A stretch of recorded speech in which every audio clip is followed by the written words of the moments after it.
তোমরা সবাই কেমন আছো? আশা করি ভালো রয়েছো। তো আজকে দেখো আমি তোমাদের সাথে চলে এসেছি একটা খুব গুরুত্বপূর্ণ মানে কথা নিয়ে, যেটা হচ্ছে আমাদের পরীক্ষা। তো দেখো, পরীক্ষা মোটামুটি তোমার একটু দেরি হবে। মোটামুটি টার্গেট ধরে রাখো, আমাদের কলকাতা পুলিশের পরীক্ষাটা ওই সেপ্টেম্বর নাগাদ। সেপ্টেম্বরকে টার্গেট রেখে প্র্যাকটিস করো তোমরা সবাই। আর কলকাতা পুলিশের পরীক্ষাটা যেহেতু দুটো আছে, সো সেই জন্য ওর প্রিলিমসটা একটু আগে পরীক্ষা হবে, আর ডাব্লিউপি মেন পরীক্ষাটা তোমার পরে হবে। ওয়েস্ট বেঙ্গল পুলিশের মেনটা, যেহেতু ওটাতে একটা রয়েছে এক্সাম। আর কলকাতা পুলিশের জন্য দেখো আমি বলবো বেশি ওয়াইড পড়ে কোনো লাভ নেই। তুমি সবসময় তোমার কাছে প্রিভিয়াস ইয়ারের প্রশ্নপত্রটা রাখো। আর প্রিভিয়াস ইয়ারের প্রশ্নপত্রর সাথে তোমাকে আমি বলবো যে যে আমি বইটা সাজেশন করেছিলাম তোমাদেরকে, যে ইয়ারবুক বা ম্যাকগ্রি হুইলে, যেটা তোমার আছে ডাব্লিউবিসিএস, বা তোমার ওই আরেকটা সব থেকে ভালো বলছে লীলা রয় যে বইটা রয়েছে, ক্র্যাক ডাব্লিউপি, ক্র্যাক ডাব্লিউবিসিএস। তো এই বইগুলোর মধ্যে তুমি যে কোনো একটা বই পড়লে জিকেটা কভার হয়ে যাবে। ভালো বই আছে এগুলো, আর এগুলো থেকে আমি পড়ি। আর বাকি হচ্ছে যে তোমাকে এক্সট্রা তোমাকে এফোর্ট দিতে হবে, যেটা হচ্ছে প্র্যাকটিসের উপর, ম্যাথ রিজনিং প্র্যাকটিস। আর ম্যাথ রিজনিং প্র্যাকটিসের উপরই হবে। তাছাড়া তোমার যেহেতু প্রিলিমসে ম্যাথ রিজনিংটা অনেকটা রয়েছে, সো সেই ক্ষেত্রে তোমাকে ম্যাথ রিজনিংটাকে কভার করতে হবে, প্লাস জিকেটাকেও রেডি রাখতে হবে। আর এখন সময় মোটামুটি তোমার সেপ্টেম্বর মাসের 1 তারিখ ধরে চলো, তাহলে তোমার ওই 1.5-2 মাস মতো রয়েছে। সো 1.5-2 মাসে শুধুমাত্র প্র্যাকটিস শুরু করো, ঠিক আছে? অর্ধেক সময় তুমি রিভিশন দাও তোমার চ্যাপ্টারগুলো, আর বাকি অর্ধেক সময় প্র্যাকটিস সেট করো। সেটাকে তুমি প্র্যাকটিস সেট করার পর সেটাকে সলিউশনগুলি দেখে পুরো রিভিশন করো আবার সেটটাকে। আর এইভাবে প্র্যাকটিস করো। আর বাকি তোমাকে আমি বলবো যে প্র্যাকটিস সেট ভালো দেখে নাও। আর তোমরা যারা প্র্যাকটিস সেট করো, যাদের টেক্সট বুকে রয়েছে সাবস্ক্রিপশন নেও, তারা টেক্সট বুক থেকে করতে পারো। তবে মেন হচ্ছে যে তোমার ওয়েস্ট বেঙ্গল পুলিশ যেহেতু অনলাইন হয় না, যেহেতু অফলাইন পরীক্ষাটা হয়, তো সেখানে টেক্সট বুক থেকে তোমার সেট টাইমের অতটা লাভ হবে না। সো সেখানে তোমাকে অফলাইন তোমাকে সেট মারতে হবে ওএমআর পরে। তবে তোমার সেই যে টাইম ম্যানেজমেন্টটা হয় পরীক্ষা হলে, যেটার জন্য আমাদের এতদিনকার তোমার প্রয়াস করতে হচ্ছে, সো টাইম ম্যানেজমেন্টটাকে তোমাকে ফার্স্টে বাড়ি থেকে প্র্যাকটিস করে যেতে হবে, যে আমি কীভাবে কতগুলো প্রশ্ন করব, কীভাবে ওএমআরে আমার কতক্ষণ লাগছে। আর বাড়িতে যখন তুমি বলবো ওএমআরে প্র্যাকটিস করবো, তখন সেখানে 60 মিনিটের জায়গায় 55 মিনিট টাইম ধরে করবে।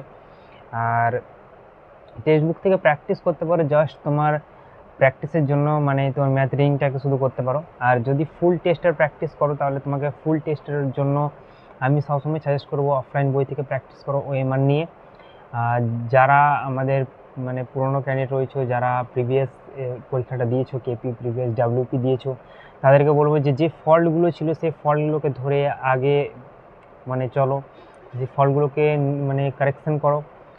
যে জন্য তোমার হয়নি মেন্সে, যে জন্য তুমি পারোনি, যেই সোজা প্রশ্নটাকে তুমি ছেড়ে এসেছিলে সেইগুলোকে মানে করো নেক্সট, যাতে না সেগুলো ছাড়তে হয়। আর আমি কয়েকদিন পরে আমি বই আনতে যাব, তোমাকে আমি দেখাবো তোমাদেরকে যে কোন বইটা সব থেকে ভালোভাবে নিলে। আর যেহেতু আমার এখনও অফলাইন প্র্যাকটিস সেট স্টার্ট করিনি, আমি অনলাইন প্র্যাকটিস সেট করছি তোমার টেক্সট বুক থেকে। সো এখনও আমাকে খাটতে হবে অফলাইনে, টেক্সট বুক অফলাইনে ওএমআর নিয়ে আমাকে করতে হবে নেক্সট। সো সেই জন্য আমি নতুন এখনও কিছু বই নিইনি, তবে বই আমি আনতে যাবো রিসেন্টলি। তোমাদেরকে আমি দেখাবো কোন বইটা থেকে প্র্যাকটিস করব। আর তোমাদেরকে আমি যেটা সাজেশন দিয়েছিলাম আগে আমার ভিডিওতে, তুমি দেখবে যে ওয়েস্ট বেঙ্গলের বেস্ট তোমার ডাব্লিউপি বা ওয়েস্ট বেঙ্গল পরীক্ষা রিলেটেড যে বইগুলো পড়া উচিত, যেগুলো থেকে তুমি কমন পাবে, সেই বইগুলো আমি লিস্ট দিয়ে দিয়েছি আগে। তো আরেকবার আমি তোমাদেরকে বলে দেবো নেক্সট ভিডিওতে যে কোনগুলো থেকে কী করবে। প্লাস টার্গেট রাখবে এবারে ওয়েস্ট বেঙ্গল পুলিশ আর কলকাতা পুলিশ, যেহেতু জব প্রোফাইলটা সব থেকে ভালো এখানে। একটা ডিফেন্সে থাকার পরও তুমি একটা নিজস্ব ফিলিং পাবে যে আমি নিজের বাড়িতেই আছি, সেরকম পশ্চিমবঙ্গের পরিবেশটা সত্যিই খুব ভালো। আর এখানে এখন যা হাই কাট অফ চলে গেছে, সেই ক্ষেত্রে তোমাকে একটু পরিশ্রমটা সবথেকে বেশি করতে হবে নিজেকে সেফ রাখার জন্য।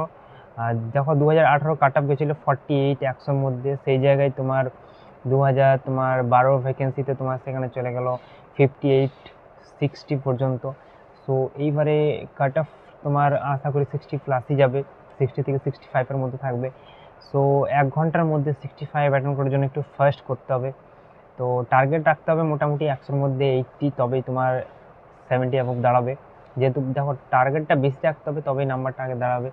আর টার্গেটটাকে বেশি রাখার জন্য তোমার সলিউশন যেটা হচ্ছে যে জিকের মধ্যে যে সবথেকে মেন হচ্ছে জিকেটাকে এতটাই স্ট্রং করতে হবে, তো তোমার জিকেতে সময় সবথেকে কম করতে হবে, আর ম্যাথ রিজনিংয়ে সেই সময়টাকে ইউটিলাইজ করতে হবে। জিকেতে বেশি সময় দেওয়া চলবে না, আর কম সময়ের মধ্যে জিকেটাকে মোটামুটি 80% 90% জিকে অ্যাটেম্প করার জন্য তোমাকে স্টক রাখতে হবে, রেগুলার প্র্যাকটিস রাখতে হবে, রেগুলার রিডিং করতে হবে, ঠিক আছে, বইগুলোকে। আর বইগুলোকে বলতে তোমাকে যে কোনো একটা থেকে দুটো বই, বেশি বই ধরা চলবে না। সব কিছু টাইম ম্যানেজ করেই তোমাকে এগিয়ে চলতে হবে, সব স্ট্র্যাটেজি বানিয়ে, প্লাস প্রিভিয়াস ইয়ারে এক্সপিরিয়েন্স নিয়ে। তোমার যদি প্রিভিয়াসে পরীক্ষার কোনো এক্সপিরিয়েন্স নেই, তো তাহলে তোমার সাথে বা তোমার দাদারা যারা রয়েছে, থেকে যারা পরীক্ষাটা দিয়েছে তাদের কাছে তুমি এক্সপিরিয়েন্স নিতে পারো যে কেমন কি হয়েছে পরীক্ষায়, কী রকম চাপ থাকে, ঠিক আছে। সো এটাই বলবো, আর যারা পরীক্ষা দিয়েছে তারা তো জানছোই, তাদেরকে আলাদা কিছু বলার নেই। সো ভালো করে প্রিপারেশানটা করো, আর সামনে পরীক্ষা, বেশি সময় নেই। আর আমি এইবারে তোমার ব্যাপার হচ্ছে যে রানিং করতে হয় আমাকে প্রত্যেক দিন, এখন যেহেতু এসএসসি জিডি পরীক্ষা দিয়েছি, সেই জিডির রানিং রয়েছে আমার নিজস্ব। তো সেই জন্য আমাকে রানিং করতে হচ্ছে, সেই জন্য একটু পড়াশোনাটা একটু কম হয়ে গেছে। আর যারা যারা জিডির রানিং নেই তারা তো আমি বলবো খুব টাইমটাকে ইউটিলাইজ করো, সব থেকে বেশি পড়ো, ঠিক আছে। সব সময় সময়টাকে পড়াশোনার মধ্যে নিজেকে এঙ্গেজ রাখো। আর এঙ্গেজ রাখো এমন হয় যাতে তোমাকে নেক্সট বার আর পড়তে না হয়, প্রত্যেকবার যাতে না তোমাকে আর প্রিপারেশন করতে না হয়, একবারে প্রিপারেশন যাতে তোমার বেরিয়ে যায়, সেইভাবে প্রিপারেশনটাকে করো। আর যাদের এসএসসি জিডি রানিং রয়েছে তারাও বলবো একটু টাইমটাকে ম্যানেজ করে এই সাইডে করো, কারণ কি জিডিতে যা পরীক্ষা আবার হয়ে গেছে, রানিং তুমি প্র্যাকটিস করো এক টাইম, আর এক টাইম পড়াশোনাটাকে এগিয়ে নিয়ে যাও। আর টার্গেট তুমি যেটাই করবে, সব টার্গেট হবে না, তুমি একটা স্পেসিফিক টার্গেট ধরে চলতে হবে তোমাকে। প্রত্যেকটা পরীক্ষা প্রিপারেশন তুমি করতে পারবে না, যেহেতু সিলেবাস আলাদা আর কম্পিটিশান হাই রয়েছে। সো তুমি যদি রেলওয়ে প্র্যাকটিস করতে চাও, তোমাকে সায়েন্স আলাদা পড়তে হবে, সেই ক্ষেত্রে তুমি পশ্চিমবঙ্গের টার্গেট থেকে একটু সরে যাবে সাইডে। যদি তোমাকে সেফ রাখতে হয় তাহলে তোমাকে জিকেটাকে স্ট্রং করতে হবে, আর ম্যাথ রিজনিংটাকে। আর একটা কথা, আমাদের পশ্চিমবঙ্গ পুলিশের যে ম্যাথ রিজনিং, সেটা সত্যি হার্ড হয় না, সব থেকে বেসিক ম্যাথ আসে, বেসিক রিজনিং আসে। আর সেটাতে মেন রোল দাঁড়িয়ে যায় যে টাইম ম্যানেজমেন্ট। অনেক ছেলে একটা ম্যাথ বা একটা রিজনিংয়ের উপর অনেকটা সময় দিয়ে টাইমটাকে ওয়েস্ট করে ফেলে, তো সেইটা করা চলবে না, স্মার্ট ওয়েতে কাজ করতে হবে, ঠিক আছে। তার সঙ্গে আমি যেটা বলবো, নেক্সট ভিডিওতে আমি তোমাদেরকে পুরো গাইডলাইন দিয়ে দেবো যে আপকামিং ডাব্লিউপি নিয়ে কীভাবে কী করবে, ঠিক আছে। আর বাকি কতক্ষণ কি পড়ছো, কোনটা নিয়ে কি আলোচনা করবে, সেই ক্ষেত্রে সব কিছু আমি বলবো নেক্সট ভিডিওতে। আজকের ভিডিওতে আমার জাস্ট এতটাই বলার ছিল যে সামনে পরীক্ষা রয়েছে, প্রিপারেশনটাকে ভালো করে চালিয়ে যাও, আর পড়াশোনাটার সাথে সাথে যাদের জিডি আছে তাদের রানিংটাকে চালিয়ে যাও, ঠিক আছে। তো সুস্থ থাকো, ভালো থাকো, দেখা হচ্ছে পরের ভিডিওতে। খুব ইনফরমেটিভ ভিডিও আনবো আমি এবারে, কোনো ভিডিওর মধ্যে কোনো কিছু তোমার আলোচনা কিছু থাকবে না, শুধুমাত্র পড়াশোনা সম্বন্ধে আলোচনা। বাকি মেন টার্গেটে কীভাবে পৌঁছাতে পারবে, লক্ষ্যে নিজের কীভাবে পৌঁছাতে পারবে, সেই জন্য আমিও চলেছি, আমার সাথে তোমরা আমার ভিডিও দেখো, আর তোমরাও সেই ক্ষেত্রে সজাগ হয়ে চলতে থাকো। বাকি দেখা হবে পরের ভিডিওতে, ভালো থেকো, সুস্থ থাকো, আর পড়াশোনাকে কন্টিনিউ রাখার চেষ্টা করো।